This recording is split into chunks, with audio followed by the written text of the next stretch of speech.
Fala pessoal, Carol na área, trazendo mais um vídeo aqui no canal. No vídeo de hoje eu vou contar pra vocês um caso que aconteceu em 2008. Eu considero esse caso bem perturbador, porque a gente tem a ligação que ela fez para a emergência. Eu vou mostrar pra vocês nesse vídeo aqui. E é realmente um caso que mexe bastante com a gente. Se você se interessa por esse tipo de conteúdo, casos criminais resolvidos, de mistérios, já se inscreve aqui no canal, todas as semanas eu trago esse tipo de conteúdo. Não esquece de ativar o sininho para sempre receber as notificações aqui, sempre que eu postar um vídeo novo. Deixa um like nesse vídeo, que isso é muito importante, e bora pro vídeo.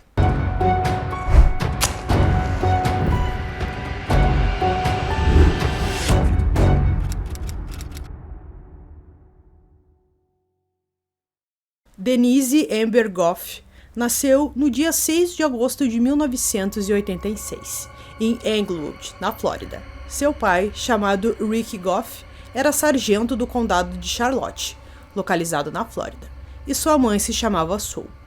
Quando estava no último ano do ensino médio, Denise se apaixonou por Nathan Lee, que era o seu oposto. Ela, a melhor aluna em matemática, apaixonada por ler livros, e ele, um jogador de futebol do time da escola, que adorava socializar e contar piadas. No primeiro dia dos namorados que os dois passaram juntos, Nathan deu a Denise um anel em formato de coração. Ela gostou tanto do presente que nunca mais tirou do seu dedo. Esse romance avançou rapidamente, e logo os dois se casaram, e juntos tiveram 2 filhos, 2 meninos. A família de 4 pessoas se estabeleceu em Northport, na Flórida, onde Nathan trabalhava em 3 empregos para sustentar sua família enquanto ela cuidava da casa e dos meninos. Por mais que a situação financeira deles não era das melhores, eles estavam felizes. Tudo o que o casal queria era criar seus filhos e envelhecer juntos. Na quinta-feira, 17 de janeiro de 2008, Denise Lee, que estava com 21 anos na época, estava em casa cuidando de seus 2 filhos, Noah, de 2 anos, e Adam, que tinha apenas 6 meses. Enquanto isso, Nathan estava no trabalho. Mais ou menos umas 11 horas da manhã, no horário de almoço do Nathan, ele ligou para sua esposa para saber como estavam as coisas em casa. Então ela disse que estava tudo bem, mas ela reclamou que dentro de casa estava um pouco abafado. Mas, como ainda era inverno, então o Nathan sugeriu que ela abrisse alguma das janelas ali para circular o ar e assim resfriar um pouco a casa. Então ela ouviu o que o marido disse e disse que iria fazer isso. Um pouco mais tarde, às 3 horas, Nathan ligou mais uma vez para Denise para avisar que estava indo para casa, mas ela não atendeu o telefone. Ele ligou para ela mais 8 vezes durante os próximos 25 minutos, o tempo que ele levava para chegar em casa depois do trabalho. Ela não atendeu nenhuma das ligações. Ao entrar na casa, ele percebeu que as janelas que Denise disse que tinha aberto no telefone mais cedo estavam agora fechadas. Ao entrar na sala, ele encontrou o celular e as chaves de Denise em uma cadeira e as 2 crianças no mesmo berço. As janelas estavam fechadas, mas não trancadas, e Denise sempre trancava as janelas. Ele acreditou que outra pessoa esteve na casa. Ele imediatamente ligou para a emergência depois de não encontrar sua esposa. Ele disse à operadora que Denise foi sequestrada. A próxima ligação que Nathan fez foi para o pai de Denise, Rick. Em meia hora, cães farejadores já estavam no local e um helicóptero estava vasculhando a área. As autoridades começaram a bater nas portas dos vizinhos para ver se alguém tinha visto alguma coisa. E, para sua surpresa, alguém disse que viu algo sim. Mais ou menos umas 2h30, uma das vizinhas da família Lee estava ali olhando pela janela e viu um Camaro verde estacionado na casa da família Lee. Isso era incomum, porque não era o carro que a família tinha, mas a vizinha não se importou muito. Um pouco depois, ela olhou novamente pela janela e o carro tinha simplesmente sumido. Às 6h14, algo chocante aconteceu. Uma segunda ligação foi feita para a emergência. Era a própria Denise. Enquanto fingia ter uma conversa com seu sequestrador, Denise conseguiu passar o máximo de informações que pôde à operadora, incluindo seu nome, a rua em que ela morava, a cor e a marca do veículo do seu sequestrador e o fato de que ele era um completo estranho para ela. Ela nunca tinha visto aquele homem. Denise implorou ao sequestrador para deixá-la ir. Ela falou sobre seus filhos, que ainda eram bem pequenos, e o quanto queria ver sua família novamente. Denise usou a palavra por favor 17 vezes ao implorar ao homem para libertá-la. 7 minutos depois que a ligação foi iniciada, o sequestrador de Denise percebeu que seu celular havia sumido e, de repente, a linha ficou muda.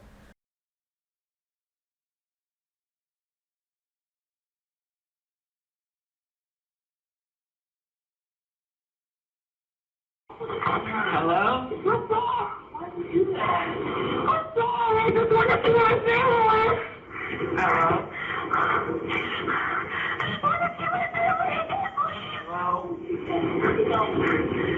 Hello? Please, I just want to see my family again. Let me go. Hello? Please let me go. Please let me go. I just want to see my family again. Okay. Hello?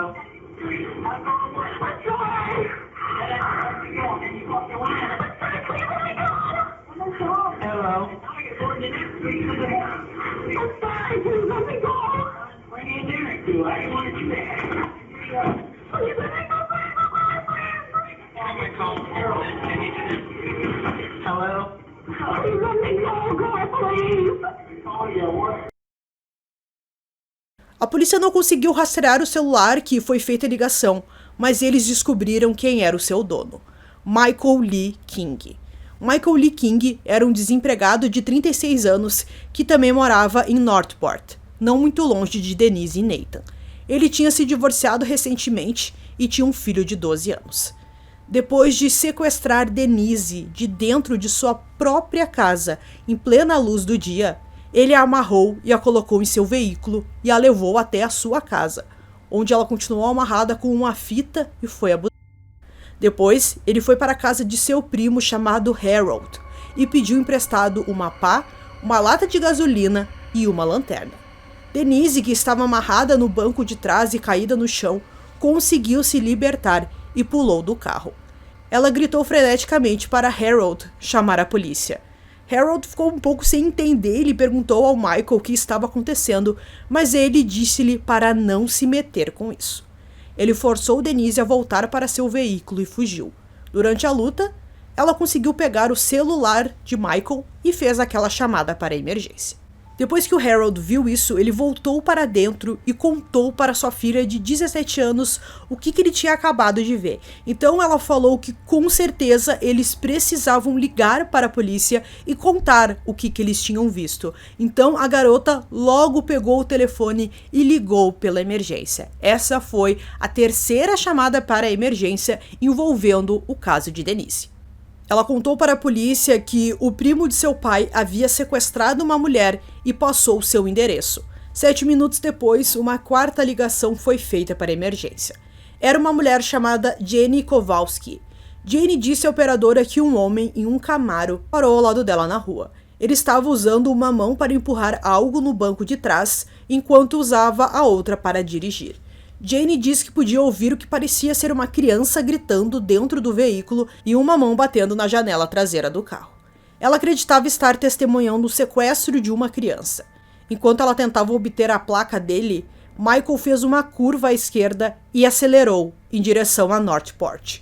Ela não conseguiu anotar a placa do carro e ninguém sabia para onde ele estava indo. Mais tarde, às 9h15, um policial avistou o Camaro verde de Michael e o parou. Ao olhar para dentro do veículo, o policial viu uma pá cheia de lama no banco de trás, mas nenhum sinal de Denise. Michael estava encharcado da cintura aos pés e seus sapatos estavam cobertos de lama. O telefone que Denise usou para ligar para a emergência foi encontrado em seu bolso, sem o chip, e a bateria também foi removida. Michael foi imediatamente preso e levado sob custódia. 2 dias depois, em 19 de janeiro, o corpo nu de Denise foi encontrado, enterrado em uma cova rasa, em um campo com muita lama, a apenas 8 quilômetros de onde Jenny Kowalski havia telefonado para a emergência. Ela havia levado um tiro na cabeça. Jenny Kowalski viu a foto de Michael no noticiário no dia seguinte e o reconheceu como o homem do Camaro verde. Ela ligou para as autoridades, identificando-se como uma das pessoas que ligou para a emergência sobre o sequestro de Denise, e perguntou se precisavam de mais alguma coisa ou se ela poderia ali ajudar de alguma forma. Para sua surpresa, aquele policial que atendeu o telefone não fazia ideia do que ela estava falando. Acontece que a ligação de Jenny para a emergência nunca foi relatada aos policiais. A operadora que atendeu a ligação afirmou que gritou para os despachantes enviarem uma unidade de patrulha até o local da ligação. Os 2 despachantes que não conseguiram enviar agentes para a área culparam a mudança de turno e o ambiente caótico da chamada. Ambos foram posteriormente afastados. O xerife do condado de Charlotte, John Davenport, defendeu não demitir os 2 despachantes. Ele disse que aquilo foi um incidente de oportunidade perdida. Foi especialmente difícil para o pai de Denise aceitar que o mesmo departamento de polícia para o qual ele trabalhava fosse o culpado por uma ligação que foi simplesmente ignorada. Mais tarde foi descoberto que um policial estava estacionado na estrada exata em que Michael virou quando Jane estava ao telefone com a emergência. E se a ligação tivesse sido relatada, a vida de Denise provavelmente teria sido salva. Michael King foi acusado do assassinato em primeiro grau, agressão sexual e sequestro, e por incrível que pareça, ele se declarou inocente. Os advogados de defesa de Michael argumentaram que ele sofreu um acidente traumático de trenó quando era criança, que resultou em danos cerebrais e que seu QI era de apenas 71. Michael disse às autoridades que ele e Denise foram sequestrados e vendados juntos. Ele negou que tivesse qualquer coisa a ver com a morte de Denise. Durante o julgamento, Jenny Kowalski, o primo de Michael, o Harold, e várias outras testemunhas testemunharam contra ele. As evidências contra Michael eram enormes. O DNA de Denise foi encontrado dentro de sua casa e de seu veículo. O sêmen de Michael e o sangue de Denise foram encontrados na fita adesiva que ele usou para amarrar os pulsos dela. Os shorts de Denise, encontrados na floresta perto de onde ela foi enterrada, também continham o sêmen de Michael. O médico legista do caso testemunhou que Denise foi brutalmente. Seu corpo tinha vários ferimentos defensivos e havia hematomas em seus pulsos, por ter sido amarrada.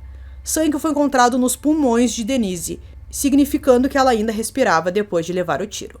Aquela angustiante ligação de Denise às autoridades foi mostrada no julgamento, mas foi realmente a evidência que ela plantou que selou o destino de Michael. Vários fios de seu cabelo foram encontrados embaixo do banco traseiro do passageiro. Alojada em uma das almofadas do banco traseiro estava seu anel em formato de coração, aquele que Nathan lhe deu no primeiro dia dos namorados, aquele que ela nunca mais tirou. Ele foi fundamental para o caso. Denise lutou por sua vida. Ela fez tudo o que pôde para se salvar e, quando soube que o fim estava próximo, garantiu que seu assassino fosse levado à prisão. Em 4 de dezembro de 2009, Michael King foi considerado culpado em todas as acusações e condenado à morte. Ele pediu recurso em 2016, mas foi negado. Ele atualmente está encarcerado em uma prisão na Flórida, aguardando sua execução. A data de sua execução ainda não foi agendada. Pouco depois do crime contra sua esposa, Nathan formou a Fundação Denise Amber Lee. O objetivo da fundação é minimizar o erro humano nas ligações para emergência, promovendo treinamento e procedimentos aprimorados para todos os atendentes de chamadas de emergência. Pouco depois, a Lei Denise Amber Lee foi sancionada. A lei exige que os atendentes de chamadas de emergência passem por 232 horas de treinamento apropriado. Nathan dedicou toda a sua vida a promover as melhoras nas ligações para emergência e a melhor segurança pública desde o assassinato evitável de sua amada esposa. Ele viajou para 20 estados diferentes para falar em diversas conferências, para promover o estabelecimento de padrões de treinamento e certificação em centrais de atendimento de emergência. Nathan processou o Departamento de Polícia do Condado de Charlotte e recebeu um acordo de 1,25 milhões em 2012. Ele comprou uma casa em Englewood, na Flórida, onde agora mora com sua esposa e seus 3 filhos. Embora nada possa realmente curar a dor que ele sentiu ao perder a Denise, Nathan encontra consolo nos rostos de seus 2 filhos. Eles têm parte de Denise neles. Essa é a coisa mais reconfortante que posso pensar. O sequestro e assassinato de Denise Lee chocou a comunidade como poucos crimes. A busca por seu corpo atraiu centenas de pessoas. A multidão em seu funeral era tão grande que uma sala lotada foi montada com transmissão ao vivo. O crime atraiu a atenção nacional. O caso dela foi falado em diversos programas de televisão. A tristeza que muitos sentiram foi misturada com a indignação pelas oportunidades perdidas de salvar a vida de Lee. Nathan se recusou a reconhecer quanta dor sentia. Eu reprimi tudo, disse ele.